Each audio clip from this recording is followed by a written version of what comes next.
Okay, so now next topic we are going to start antimicrobial agents. Antimicrobial agents means these agents are used against microbes. Microbes means these agents will be used against bacteria, against virus, against fungus, against helminth, protozoas. So in antimicrobial first we are going to discuss the first topic in antimicrobial we are going to discuss is antibacterial agents. So first antibacterial agents. Remember guys, and all antibacterial agents are not antibiotics. That is a misnomer. We usually say antibiotics. All antibiotics are not all antibacterials are not antibiotics. Antibiotic word is basically different. Antibiotic means the source of the antibiotic. Remember, the source of antibiotic is microbes, and they are used against microbes. So source is microbe, used against microbe, that is antibiotic. Antibacterial means any substance which is used against bacteria, or you can say to kill or to suppress the growth of bacteria, that is called as antibacterial agents. Now there are two type of drug in antibacterial. One is bactericidal agent and the second is bacteriostatic agent. Bactericidal and bacteriostatic agent. In bactericidal and bacteriostatic, bactericidal means kill the bacteria. Kill bacteria. Bacteriostatic means what? Bacteriostatic means inhibit the growth of bacterial colony. Inhibit the growth. Now, bactericidal, they are effective against active. They are effective against active, or you can say the fast growing bacilli. So active or fast growing bacilli. Fast growing bacteria, not only bacilli, even the cocci. So fast growing. So they are effective against active or fast growing. Bacteriostatic, they are not only effective against fast growing, they are effective against all. So this is the difference. So see, bactericidal only and only effective against fast growing. Now suppose you use the bacteriostatic plus bactericidal, what will happen? Bacteriostatic will slow the growth. If slowing the growth, then bactericidal will not be effective. So this is the reason that bactericidal should not be given with bacteriostatic agent. Bactericidal should not be given with bacteriostatic together. So why the bactericidal is not given with bacteriostatic? Because bacteriostatic will slow the growth, and if slowing the growth, bactericidal will not be effective against these slow growing bacilli, slow growing bacteria. So this is important.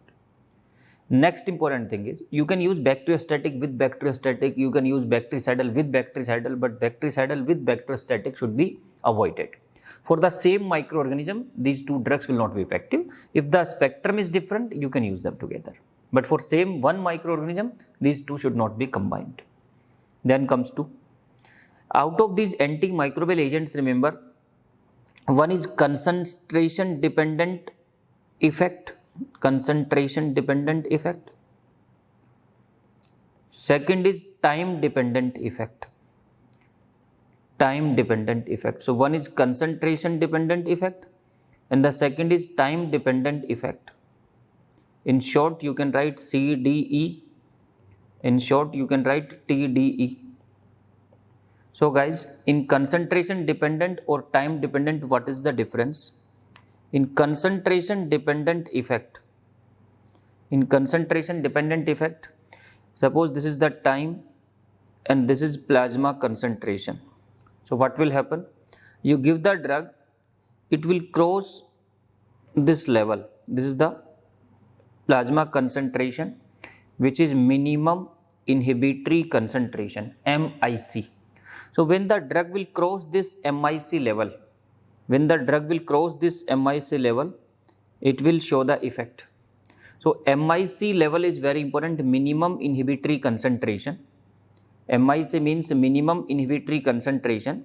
So it will show the effect The drug will show the effect when it will cross the MIC level. Above the MIC, it will be effective. So suppose there are two drugs. This one is A and this one is B. Now in concentration dependent, what you have to see? In concentration dependent, you have to see that the maximum concentration of these two drugs. So you can see the maximum concentration of these two drugs. The B is having higher concentration than the drug A. Don't see the duration, only see the concentration. The concentration of B is more than the A. So that's why B is more effective than the A, because its effect is depending on the concentration. The second is time dependent effect. In time dependent effect, TDE, again we have to see, this is the graph, this is time, and this is the plasma concentration. So in this, again there will be MIC, this is the MIC level, this is the MIC level. What do you have to see in this? In this, you have to see that for how much time the drug is above the MIC level. So suppose again there are two drugs, one is drug A and one is drug B. So above the MIC level, the drug which is for above the MIC level for more duration, from this to this much, and the drug B above the MIC level from this to this one. So you can see this duration is less than this one. So guys, the drug A is more effective than the drug B if it is following the time dependent effect. So two type of drug, concentration dependent and time dependent. If depending on the concentration, this one. If depending on the time, this one. Any example for this? Yes. The example for concentration dependent, higher the concentration means more effective. Very important is rifampicin. Rifampicin. Very important is rifampicin. Other than rifampicin, the second important is you can use the azithromycin. Azithromycin. You can use the aminoglycosides. Aminoglycosides like amikacin like drug. So higher the concentration, these drugs are more effective. In time dependent killing, the important example is beta lactams. Erythromycin, clindamycin. These are some examples which are time dependent killing, means more the time above the MIC they will be more effective. Now remember guys, out of these drugs, if the concentration above the MIC, that is required for concentration as well as time dependent both. If concentration above the MIC, they will be definitely effective. But even the concentration of the drug below the MIC and still the drug is showing the effect, that is called as post antibiotic effect. ध्यान से सुनना, post antibiotic effect means concentration of the drug crossed the MIC, the drug is effective. Now it is below the MIC, still the effect is continued. That is called as post antibiotic effect. तो एक बार तो MIC को cross करना must है. Once it has crossed the MIC, the effect already is occurred. Now the effect, definitely the concentration will be down because the drug is metabolized or the drug is eliminated. Then below the MIC, if it is not effective, it's okay. That is normal thing. If below the MIC, it is also continuing the effect, that is called as post antibiotic effect. So in these type of condition, in concentration dependent effect, post antibiotic effect will be there. Post antibiotic effect will be there. Why the post antibiotic effect is there? So post antibiotic effect is commonly seen with these drugs. Why? Because concentration below the MIC, but effect is continued. And why it is occurring? Because the effect is depending on the concentration. Once it has crossed the concentration, even though suddenly it comes below the MIC level, but the effect will be continued. right? So that is post-antibiotic effect. In time-dependent, below the MIC, the drug will not be effective, right? But nowadays, we also have some drugs which are depending on the concentration as well as time both. So guys, concentration and time. So concentration, time dependent effect. Concentration, time dependent effect. So depending on the concentration as well as time both. Concentration and time both. So in this is again time and plasma concentration.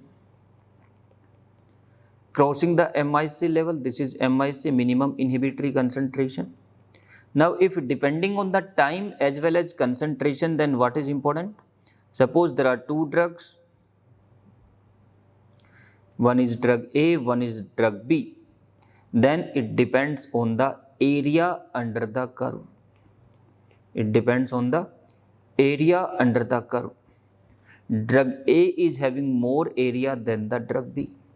Concentration as well as time, that means it depends on concentration and time both. So it depends on concentration and time both. So it is depending on the area under the curve. It is depending on the area under the curve. Bioavailability. Bioavailability depends on area under the curve. So same. And remember guys, in this also post-antibiotic effect will be there. In this also post-antibiotic effect will be there. So in this post-antibiotic effect will be there. Again, concentration dependent is there. So post-antibiotic effect will be there. What is the example for this? The example for this is fluoroquinolones. The example for this is fluoroquinolones. So quinolones, fluoroquinolones like ciprofloxacin, levofloxacin like drugs. So they are having the concentration and time dependent effect both. So this is important thing in the antimicrobial agents before starting the classification. Now let's start with the classification. The first class of the drug. The first class of the drug is, you can say, the drugs which are inhibiting the cell wall. So first we are going to start with the cell wall inhibitors. Cell wall inhibitors. So antibacterials which are acting via inhibiting the cell wall. So cell wall inhibitors. The first thing. Remember guys, cell wall inhibitors means all these are bactericidal. All are bactericidal, because if cell wall is damaged, if there is leakage in the cell wall, these drugs are killing the bacteria. So all are bactericidal. There is no exception. What are the drugs in this? The example for this is fosfomycin, beta-lactams, bacitracin, cycloserine, and vancomycin. So these are the drugs: fosfomycin, beta-lactams, bacitracin, cycloserine, and vancomycin. Fast binds to bacterial cell wall. So fast binds to bacterial cell and wall. So out of these, the important which we are going to discuss is beta-lactams and vancomycin. These two are important. Cycloserine is not very important. It is second line anti-tubercular drug. Bacitracin is topically used drug. Fosfomycin used in urinary antiseptic. So they are not important. Beta-lactams and vancomycin is important. So first we are going to start with the very important antibiotic, beta-lactams, the most commonly used antibiotic. So first, beta-lactams, very important. Beta-lactams. So guys, in beta-lactams, it's a group of antibiotic. It contains the beta-lactam ring. there are two rings. There are two rings in this. So what are the drugs? In this we have the penicillins. In this we have the cephalosporins. In this we have the carbapenems. And in this we have the monobactam. So penicillin, cephalosporins, carbapenems and monobactam, these are the beta lactams. Now out of these you can see this monobactam contains only one ring. It contains only one ring, not the two ring. It means it is different chemical structure. It is having the different structure. If you will compare with other beta lactams, it is different. In monobactam, so first we will discuss this drug only. In monobactam, the name of the drug is, only one drug is there, that is aztreonam. This aztreonam, there are three important points only which you need to remember. First, remember this aztreonam, because it is different structure, so no cross sensitivity. No cross sensitivity with beta lactams. So with beta lactams there is no cross sensitivity. It means it can be safely used. It can be safely used in beta lactam allergic patients. So suppose one patient is having beta lactam allergy, penicillin, cephalosporin allergy. Normally what happens? Penicillin allergy. So there is a possibility that the person will have the cephalosporins allergy also. That is because of the cross sensitivity. In this there is no cross sensitivity, so it is safe in beta lactam allergic patients. Is it the best alternative in penicillin allergy? No. For that you need to see the spectrum. So what is the spectrum? Spectrum means against which type of microbes it is effective. So it is mainly effective for gram-negative bacilli. Aztreonam. So the spectrum is similar to aminoglycosides. Like amikacin, gentamicin drug. So no cross sensitivity, safe in the beta lactam allergic, and spectrum is gram-negative bacilli. That is the monobactam. Right? Only these points you need to remember in the monobactam. Having effective against gram-negative bacilli. So it can have the effect against Pseudomonas also. So important drug, aztreonam. After this monobactam, guys, the next important is, first we are going to start with the penicillins. So penicillins, very important antibiotic. So penicillins. In penicillins, remember, in penicillins, which is the first penicillin, and first which who discovered the penicillin? So discovery of penicillin, that is by Alexander Fleming. It is a by chance discovery, that is called as serendipity. By chance discovery. After that, so it's Alexander Fleming, by chance discovery, serendipity. The source of penicillin, it was discovered in Penicillium notatum. So the fungus from which the penicillin was discovered is Penicillium notatum.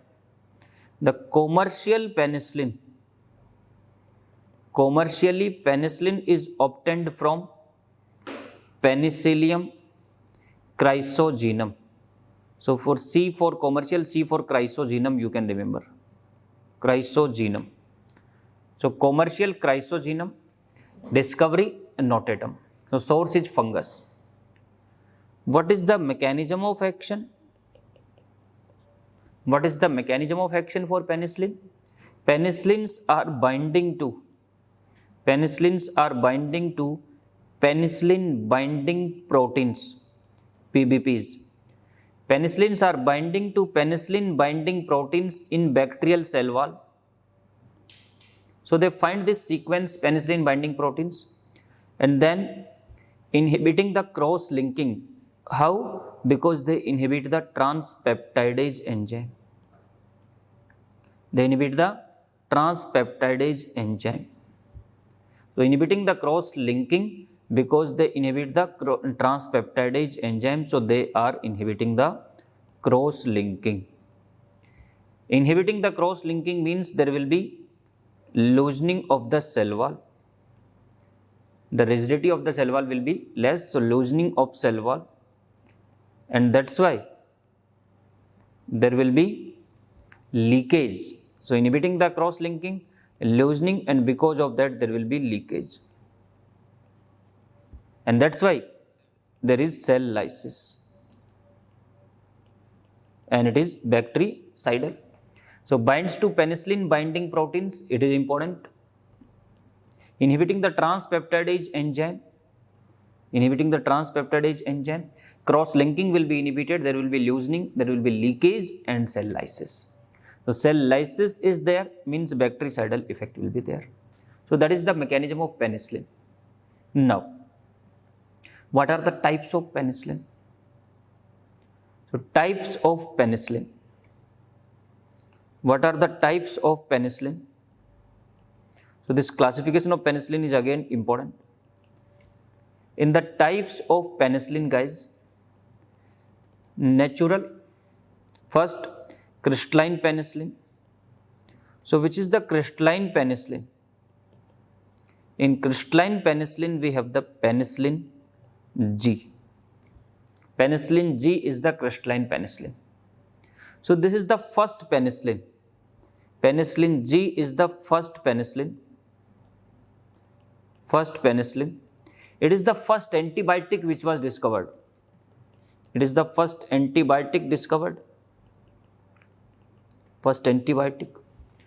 penicillin, penicillin G, it is the crystalline form.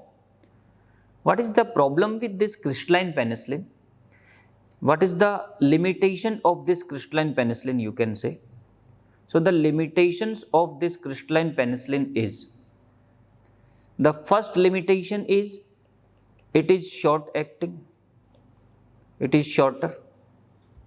Only 4 to 6 hourly it is effective, so every 4 to 6 hourly you need to repeat. Second, it is orally not effective.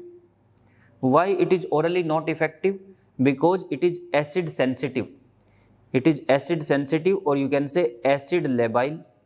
So gastric acid labile in the stomach, it will be broken. Third, the third problem with penicillin G is the spectrum is narrow spectrum. It is mainly effective for gram positive coccis. Mainly, not only. So streptococcus, staphylococcus, it is effective. Narrow spectrum, gram positive coccis. Shorter acting, orally not effective, narrow spectrum penicillin, and there is risk of allergy hypersensitivity. Reactions. So risk of allergy and hypersensitivity, and resistance is the big issue nowadays. So resistance started against penicillin. So these are the shortcomings or limitations of penicillin G or crystalline penicillin, that it is shorter acting, every 4 to 6 hourly you need to repeat, orally not effective, so it is given via parenteral route. Only.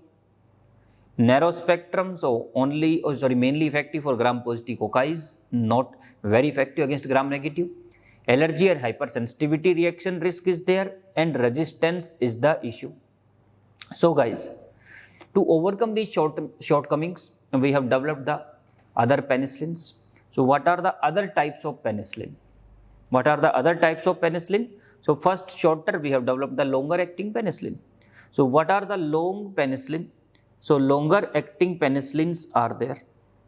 longer acting penicillins are there.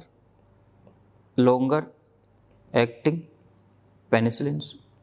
So which are the longer acting penicillins? In longer acting penicillins, guys, there are two type of penicillin. One is procaine penicillin. So basically procaine penicillin and benzathine penicillin. Procaine and benzathine penicillin. So basically we have converted the penicillin G into longer by using the procaine and benzathine group. Procaine is the local anesthetic and it is having its own allergy. So because of that, procaine penicillin is the most allergic penicillin. Procaine penicillin is the most allergic. Penicillin allergy and procaine allergy, most allergic penicillin. Benzathine penicillin is the longest acting. Benzathine penicillin is the longest acting, up to 4 weeks. Up to 4 weeks it is effective. Longest acting is benzathine. That's why it is preferred nowadays. So nowadays we prefer the benzathine penicillin. In many conditions we use the benzathine penicillins instead of penicillin. We prefer it nowadays. Like in the rheumatic fever prophylaxis, in the syphilis patient, we prefer the benzathine penicillin. It is the longest acting. Second thing, procaine penicillin can cross the blood-brain barrier also.